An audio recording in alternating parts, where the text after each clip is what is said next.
नमस्कार, मैं हूं दिव्या शर्मा और आप देख रहे हैं लाइव टीवी 24 से हम लेकर आए हैं देश दुनिया की ताजा और बड़ी खबरें, सबसे तेज और सबसे सटीक। सरकार ने पेट्रोल और डीजल पर एक्साइज ड्यूटी में 10-10 रुपए की कटौती कर दी है। पेट्रोल पर ड्यूटी 13 रुपए प्रति लीटर से घटाकर 3 रुपए, जबकि डीजल पर 10 रुपए से शून्य कर दी गई है। एक्साइज ड्यूटी घटाकर पेट्रोल डीजल के दामों को स्थिर रखा गया है। यूएस इजराइल के साथ ईरान की जंग के चलते अंतर्राष्ट्रीय बाजार में कच्चे तेल के दाम $70 से बढ़कर $100 प्रति बैरल के पार पहुंच गए हैं। इससे तेल कंपनियों को 30 रुपए प्रति लीटर तक का घाटा हो रहा था। घाटा कवर करने के लिए तेल कंपनियां दाम बढ़ा सकती थी। मोदी ईरान जंग पर कल मुख्यमंत्रियों से बात करेंगे। संसद में कहा था कि आने वाला समय कोरोना जैसी परीक्षा लेगा, मिलकर काम करना होगा। प्रधानमंत्री नरेंद्र मोदी 27 मार्च को वीडियो कॉन्फ्रेंसिंग के जरिए मुख्यमंत्रियों से बात करेंगे। इसमें ईरान जंग के बाद बिगड़े हालात पर चर्चा संभव है। चुनावी राज्यों के सीएम इसमें शामिल नहीं होंगे।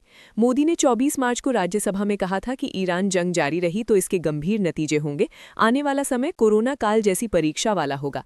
केंद्र और राज्य को मिलकर काम करना होगा। वहीं सरकार ने आज देश में पेट्रोल, डीजल और गैस की कमी की खबरों को खारिज कर दिया है। पेट्रोलियम और प्राकृतिक गैस मंत्रालय ने कहा कि दुनिया में कुछ भी हो जाए, भारत के पास 60 दिन का पेट्रोल, डीजल है। सरकार ने सोशल मीडिया पर चल रही किल्लत की खबरों को प्रोपेगेंडा बताया है, जिसका मकसद बाजार में पैनिक बाइंग शुरू कराना है। मंत्रालय ने कहा कि शॉर्टेज की अफवाह फैलाने वालों पर कार्रवाई की जाएगी। होटल रेस्टोरेंट बिल में अलग से नहीं जोड़ सकेंगे एलपीजी चार्ज। सरकार बोली कि ऐसा किया तो कार्रवाई होगी। 5% गैस क्राइसिस चार्ज वसूलने का मामला आया था। होटल रेस्टोरेंट ग्राहकों से एलपीजी चार्ज नहीं ले सकेंगे। केंद्र सरकार ने कहा कि रेस्टोरेंट अपने बिल में खाने की कीमत के अलावा केवल सरकारी टैक्स जोड़ सकेंगे। एलपीजी संकट के बीच सेंट्रल कंज्यूमर प्रोटेक्शन अथॉरिटी ने कहा कि होटल रेस्टोरेंट को अपनी सभी इनपुट कॉस्ट को मेन्यू में दी गई कीमतों में ही शामिल करना होगा। अगर कोई रेस्टोरेंट गैस की बढ़ती कीमतों या किसी अन्य ऑपरेशनल खर्व का हवाला देकर बिल में अलग से चार्ज जोड़ता है तो ये नियमों का उल्लंघन माना जाएगा। कैफे ने नींबू पानी पर 5% गैस क्राइसिस चार्ज वसूला था।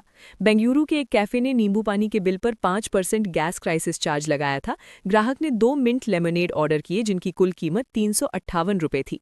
कैफे ने 17.90 रुपये यानी 5% डिस्काउंट दिया।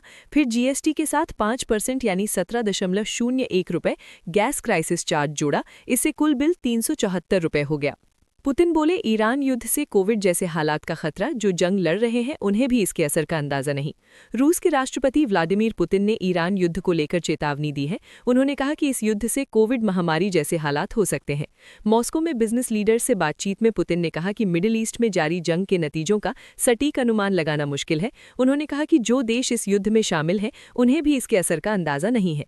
उन्होंने बताया कि इस संघर्ष का असर अंतर्राष्ट्रीय लॉजिस्टिक्स, उत्पादन और सप्लाई चेन पर पड़ रहा है। साथ ही तेल, गैस, धातु और उर्वरक सेक्टर की कंपनियों पर दबाव बढ़ रहा है। ईरान बोला, ट्रंप की शर्तों पर जंग खत्म नहीं होगी। अमेरिका का प्रस्ताव धोखा है। सीज फायर के लिए 5 शर्तें रखती। ईरान ने अमेरिका की सीज फायर प्रस्ताव को खारिज कर दिया है। उसने कहा है कि वो राष्ट्रपति डोनाल्ड ट्रंप की शर्तों पर जंग खत्म नहीं करेगा।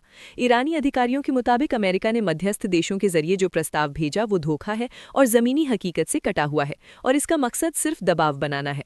ईरान ने कहा है कि युद्ध का अंत तभी होगा जब उसकी शर्तें पूरी होंगी। इसके लिए उसने 5 प्रमुख शर्तें रखी हैं। 1. ईरान के खिलाफ हमलों और टारगेटेड किलिंग्स पर पूरी तरह रोक। भविष्य में दोबारा युद्ध न होने की ठोस गारंटी। युद्ध में हुए नुकसान का मुआवजा। सभी मोर्चों पर संघर्ष का पूर्ण अंत। हॉर्मुज़ स्ट्रेट पर ईरान के अधिकार को अंतर्राष्ट्रीय मान्यता। मिडिल ईस्ट संकट से दुनिया में तनाव। मिडिल ईस्ट तनाव के कारण तेल की कीमतें और बाजार प्रभावित। यूरोप में ईंधन संकट का खतरा और ब्याज दरें बढ़ सकती हैं। ये पूरी दुनिया की अर्थव्यवस्था को प्रभावित कर सकता है। देश में पेट्रोल और डीजल की कीमतों में बढ़ोतरी हुई है। रामनवमी के कारण आज कई राज्यों में बैंक बंद हैं। आईपीएल 2026 का सीजन आज मार्च से शुरू होने जा रहा है। गुजरात में माधवपुर मेला आज से शुरू हुआ है। बीसीसीआई ने भारत के 2026-27 क्रिकेट सीजन का शेड्यूल जारी किया है। देश भर में रामनवमी के कार्यक्रम धूमधाम से मनाए जा रहे हैं। मिडिल ईस्ट में बढ़ते तनाव के बीच ईरान ने 10 लाख से ज्यादा सैनिक जुटाने का दावा किया है। रिपोर्ट के अनुसार अमेरिका ईरान पर जमीनी हमला कर सकता है। इसके कारण ईरान में युवाओं की सेना में भर्ती तेजी से बढ़ रही है। बड़ी संख्या में युवा बसीज, रिवोल्यूशनरी गार्ड और सेना में शामिल होने के लिए आवेदन कर रहे हैं। दूसरी ओर अमेरिका भी मिडिल ईस्ट में 10,000 अतिरिक्त सैनिक भेजने पर विचार कर रहा है। ये सैनिक पहले से मौजूद अमेरिकी सेना के साथ मिलकर काम करेंगे, जिससे क्षेत्र में तनाव और बढ़ सकता है।